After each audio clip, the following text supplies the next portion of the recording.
Hey guys, it's Julia from Next Door Fangirl, and today we are going to be doing my first book review. Book review. As you can tell, I'm a lovely singer. So the book that we are going to be reviewing today is The Assassin's Blade by Sarah J. Maas. This book is a bind-up of the 5 Throne of Glass novellas that take place before the Throne of Glass series, and let's get started. So these stories follow Selena, who's the main character throughout all of the Throne of Glass series.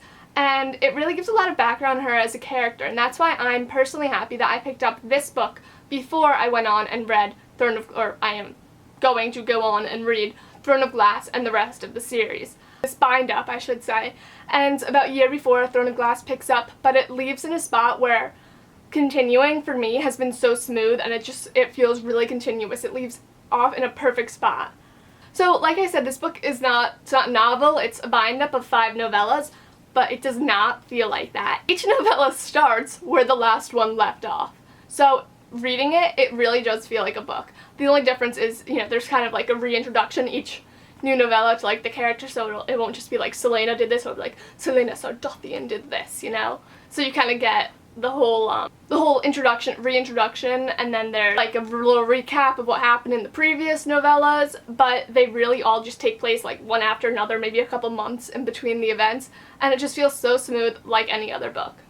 So like I said, I haven't read Throne of Glass series yet, and I know there's kind of a lot of discussion on whether or not you should read this book before, during, after to read Throne of Glass. I'm not really sure if it matters. Like I said, I'm happy I read this before. I think that it really gave me a lot of background on Selena and all the events that put her where she is in Throne of Glass. But I know that there are plenty of people who have, read Throne of Glass and then gone back to this one. I would say read it soon if you've already started the series, though, because I think it would probably be interesting to see kind of like where Selena's coming from. But yeah, I don't really think it matters that much when you start reading it. Well, this book was super fun, it was super cool, and I'm so excited now to continue on in this world and learn more about what happens to the characters that I met in this book, and just kind of see where the world takes Selena. I think it's going to be really cool. It's going to be a really fun ride. If you love like kick-ass, badass heroines, and you love fantasy, this book is definitely for you. That's exactly what it is. Selena is so cool, and yeah, pick it up. Alright, sweeties, let's get into spoilers.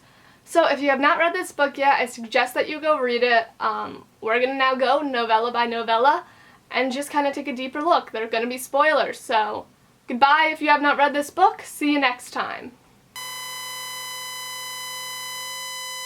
The Assassin's Blade. The Assassin's Blade. This book is actually like really pretty on the inside. Look at like the covers. It's just so pretty. So our first novella is, can you see that with that blaring light? The Assassin and the Pirate Lord. So, I was surprised with my initial reaction to this book. I was really expecting to go into it and immediately fall in love with Selena and just fall in love with the entire series. It's not what happened. I didn't really like Selena at first, which was really surprising to me because I had heard a lot about her and she was just such a kick-ass heroine, and I was like, oh, I'm gonna love her. And then I started reading and she was kind of arrogant, and that was really kind of off-putting for me. Now I do like her. She's gotten better for me and I've adjusted to her, but she wasn't what I was expecting. I'm not really sure what I thought she was going to be, but I did not think that she was going to be so arrogant and spoiled. I thought that she was going to be a bit more used to roughing it, but I've definitely grown to like her a lot more. I thought that she needed a slap in the face to kind of take her down a peg or two, get rid of her attitude, and she definitely gets that. I mean, it's unfortunate the way it happens, but it does happen, and it kind of brings her down and humbles her a bit, and I did like to see her more humbled. So, the Assassin and the Pirate Lord. But we see Selena and Sam go to Skull's Bay, where they think that they're gonna have like a meeting with the Pirate Lord Rolf, and then they think it's gonna be to get retribution for him killing people, killing some of their assassins, and then we find out, no, Arabin, the king of the assassins, is actually sent there for a slave deal. This is our first sign that Arabin is not to be trusted. When I first saw him, or when we were first introduced to him, I was like, oh, he's gonna be kind of like he's probably gonna be like a kind of bad guy, like Like, he's gonna have bad qualities because he is, like, an assassin. They're not probably the nicest people in the world. But, like, he's gonna have kind of, like, a father-daughter relationship with Selena. And, like, it's gonna be good, you know, that he's gonna be okay. I may not love him, but he'll be okay. This happens, and you're kind of just like, okay, Arabin is going to screw us over for the rest of the book. Which he does. So, just a quick side note. Did anyone else picture Ralph to kind of look like Hook from Once Upon a Time? Like, you know, like, attractive and everything? Because I did. And I'm not sure, maybe I just have a thing for pirates, you know? I love, you know, Captain Jack Sparrow and Captain Jack Harkness. So the first kind of sign that I was going to start liking Selena was when she finds out that she's really there for a slave deal, and she's like, no, she's kind of just like, no, I'm not doing that. She's against slavery, and that's obviously a good thing, because everyone should be against slavery, because slavery is a horrible thing. And so she, you know, we go on, and she frees the slaves, and, you know, she feels really good about it, and she knows she's going to be punished, but she does it anyway, and of course Sam, that angel sent from above, helps her, because I love him, and he's perfect, and so one of the things that really has confused me in this book, and also as I've started Throne of Glass, is like, what's up with Selena's face? Like, she's described as being beautiful, and like, I get that, you know, she's very pretty, but like, is she unnaturally pretty? Is she like magically pretty? Because when they're going to free the slaves, and they run into Rolf, who's obviously like, not gonna let them go, voluntarily, you know, she's like, I have to distract him, and she whips off her hood, and her mask clatters to the ground, and he's just, like, staring at her, and I was confused by this part, because I wasn't sure, is he staring at her because she's so beautiful, and, like, he's just, like, in awe of her face, or is he staring at her because he's like, oh, damn, I'm being bested by a 16-year-old girl? That's what I think it is, because she kind of says earlier, like, oh, I wish he knew how old I was, and that he was really just dealing with a little girl, and, you know, that would put him to shame. So that's what I think it is. But I was just, like, kind of confused. I was like, is she just so, like, ethereal and magnificent, and, like, obviously, like, she's gorgeous, but I don't know. That part kind of confused me. And it's, like, a little creepy that you have, like, Rolf, who's, like, this kind of grown man. He's probably, like, how old is he? Maybe around, like, 30-ish? And, he's just kind of, like, staring at this 16-year-old girl, like, oh, damn. And she's just like, stare at me. Stare at me. So then we start fighting Rolf, and another thing that kind of confused me was that Selena seemed really conflicted about killing him. And I was just, like, kind of confused, like, why she really cared. Because, I don't know, like, she's an assassin. She should be used to just, like, killing people, you know? Like, no big deal. She's Adderlin's assassin, so she's supposed to be the best. And I don't really get that feeling from her. I get that she's good. But I didn't get the feeling that she was the best, you know, like, I mean, I guess Arabin's probably better than her, but I don't know, and it's just, maybe it's just because she's, like, so young and it's so hard to believe, but, like, that at 16 she could be, like, the best assassin in the world, and obviously that does, though, make her character a lot more tragic, because you have to think, like, how old she must have been when she started, and how young she must have been when she killed her first target. Like, she's younger than me at this point, and I'm, like, I'm nowhere near as accomplished as you. Maybe it's just my envy that I'm not Adderlin's assassin, you know? That I haven't amounted to as much in my years as she has in hers. Okay, so in the end, the embrace. Let's talk about that. Selena just says something that I think really just embodies her as a person. She says, if you ever tell anyone about me embracing you, I'll gut you. And I just think that that's Selena right there. She's got a soft side. It's in there somewhere, and it doesn't come out much, but it's there. But like, at the same time, she's tough, and she's got this reputation to uphold, so she won't let that soft side come through. She wants affection, but she's got to keep up that reputation. And I think that's just Selena. All in all, I really enjoyed this story. I thought it was really good. And yeah, I thought it was a good starter from the book. You know, you really get kind of just thrown right into the action, and it was fun. So, yeah. Our next novella is The Assassin and the Healer. I just realized that's probably all backwards when I showed that. Oh well, that's the last time I'll do that then. So, The Assassin and the Healer, and this is where Arabin, for me, went from sketchy guy to FU. We find out that he has beaten Sam and Selena to the point where they're unconscious and, like, essentially could have died. Obviously, I was freaking out about Sam because Selena has no idea, like, what's happened to him. When she gets up, she's shipped off to the Red Desert, which is where she's going now. And I'm freaking out about Sam, steaming right alongside Selena, who, for this entire story, is just in a really pissy mood, and it's great. We also meet Urine, I believe is how you say the name. I really hope that we see again later in the series. We kind of see a change in Selena's character. She's not as, arrogant as she was in the Pirate Lord. She's just pissed, you know? She is pissed, and she feels betrayed by Arabin that he would do something. And, you know, she's got good reason for her anger. So this story gives a lot of background on the world of Throne of Glass. We learn a lot more about Adarlan's empire and the consequences of its conquest. We also learn that magic has been expelled from the continent.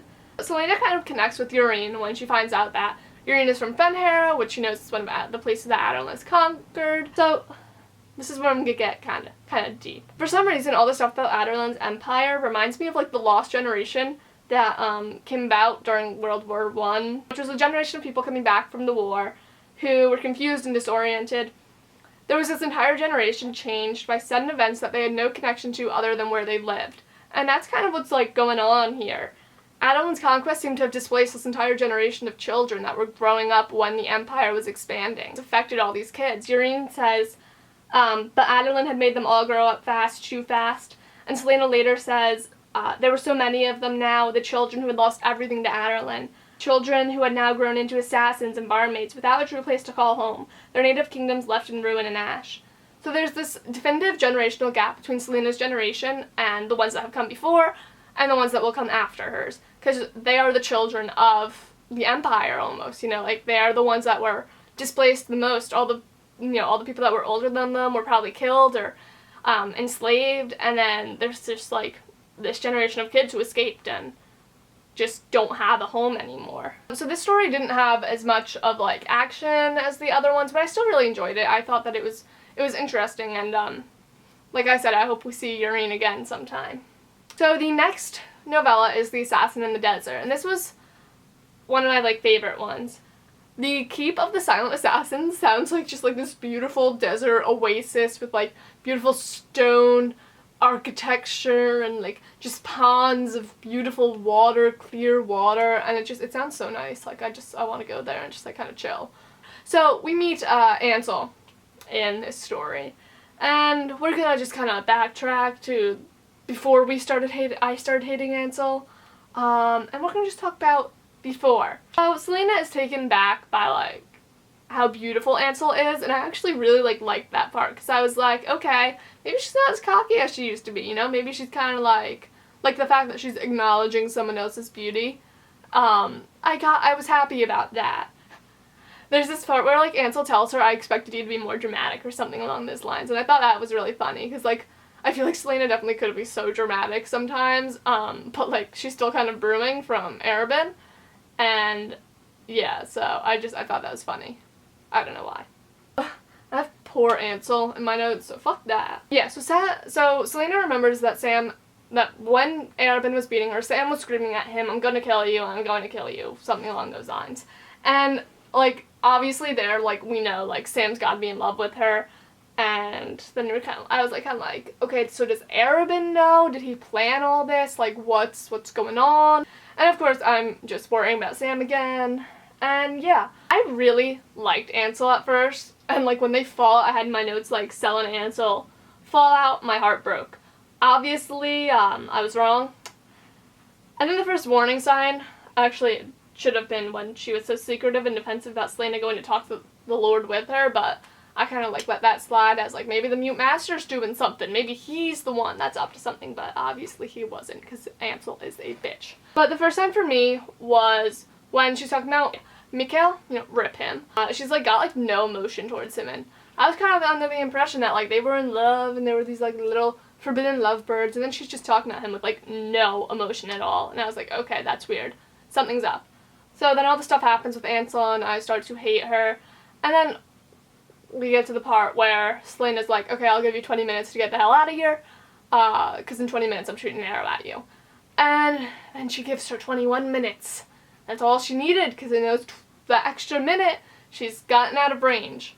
And I was a little confused by this. I didn't understand, like, I don't know, again, I was like, you're Adeline's assassin, you should just be able to, like, kill her, you know? But whatever. I hope that we kind of see Ansel again. I kind of been hoping that throughout the entire thing now. I'm just like, I want to run into her and see, like, how's she doing, you know? She's still as much of a bitch as she was. Hey guys, sorry about that. My camera died yesterday, so I had to recharge the battery, and now I'm starting up this video again. So, we left off with the assassin and the underworld. This story was completely different from what I was expecting. When it said underworld, I was thinking, like, the underworld and, like, mythology and stuff like hell. But that was not what this story was about at all.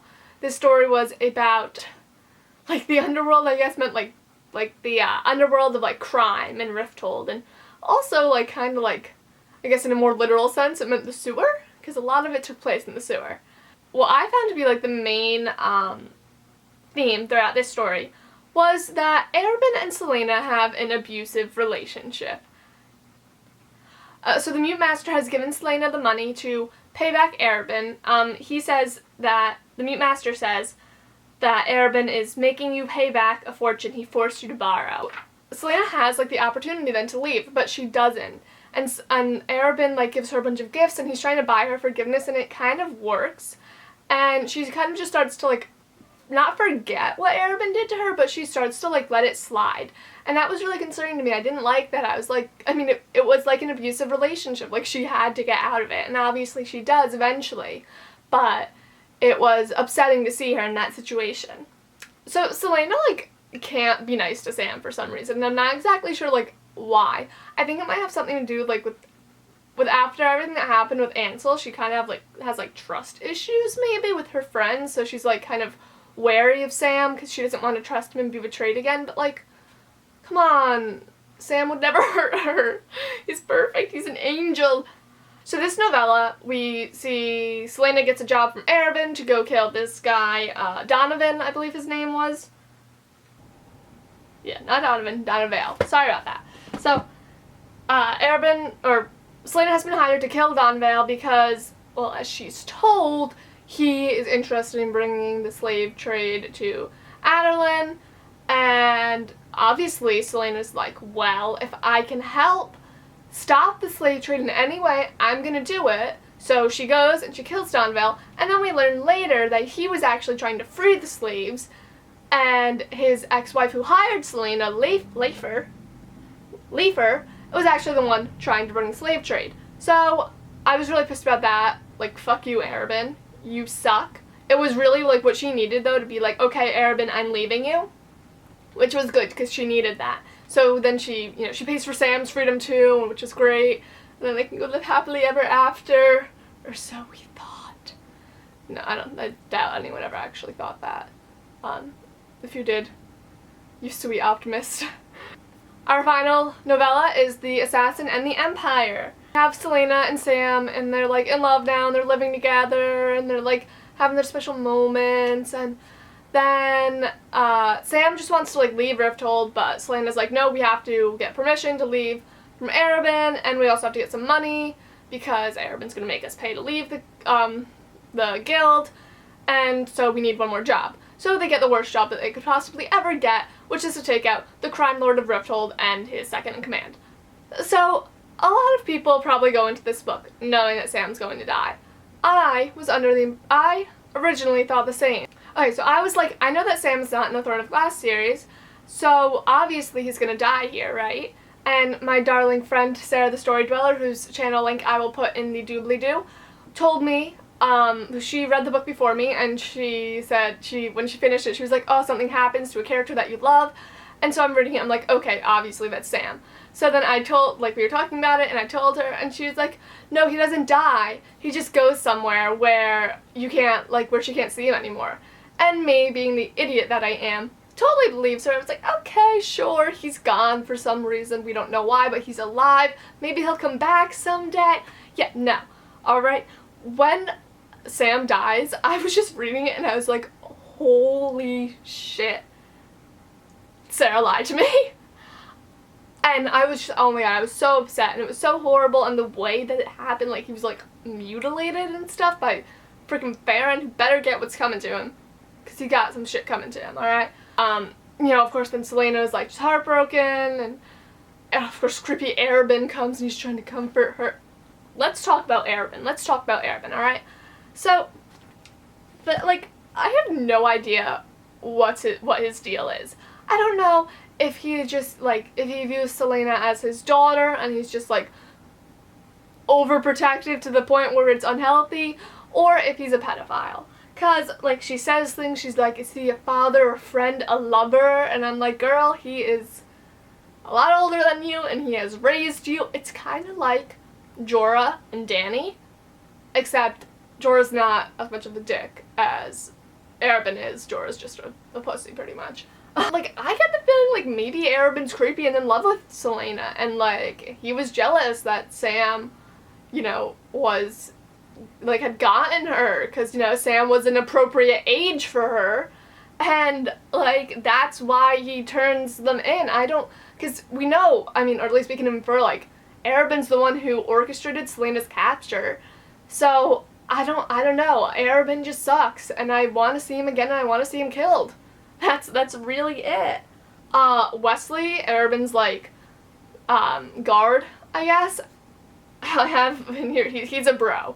Like, he's great. I want to see him again. I want him to leave Arabin and come fight with Selena, and, like, I want them to be tight, because he liked Sam. He doesn't really like Selena, but he liked Sam, and I think that he kind of knows something's up, and he's looking out for Sam, and he's hurt that Sam is dead, and he feels bad for Selena for that. So, yeah, I really enjoyed this book. Assassin's Blade, Sarah J. Maas.